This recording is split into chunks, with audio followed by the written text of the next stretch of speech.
Dopo le riuscite edizioni dell'anno passato a Cagliari e Alghero, torna il Sardinian Job Day. L'iniziativa, organizzata dalla Regione, è in programma a Cagliari venerdì 12 e sabato 13 febbraio.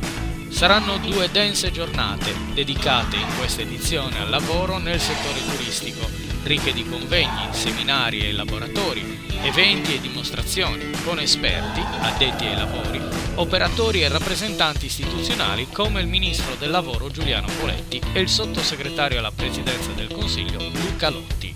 Ma naturalmente non mancherà uno spazio qualificato di contrattazione in cui creare l'occasione di incontro fra domande e offerta di lavoro.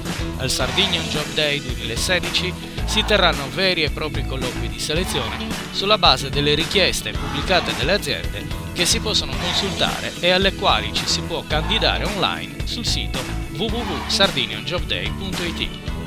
Gli spazi della Fiera Internazionale della Sardegna, che ospitano la manifestazione, si trasformeranno così per 48 ore in una vera e propria cittadella del lavoro, con aree espositive e banchetti informativi. Un luogo vivace e stimolante da visitare soprattutto per i giovani, in cui si parlerà di politiche attive e di servizi per il lavoro e dove si potranno anche frequentare mini corsi per acquisire maggiori competenze nelle attività essenziali da mettere in atto quando si va alla ricerca di un'occupazione, dall'elaborazione di curriculum e video presentazioni alla cura della web reputation alle tecniche di coaching.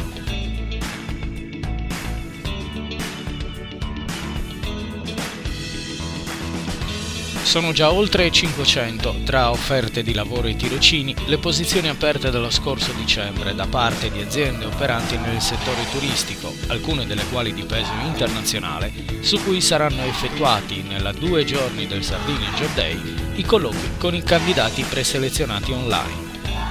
Le aziende accreditate possono ancora inserire annunci per cercare i profili professionali di cui necessitano sul sito www.sardinianjobday.it. Sullo stesso sito i candidati possono rispondere agli annunci e mettere a disposizione il proprio curriculum.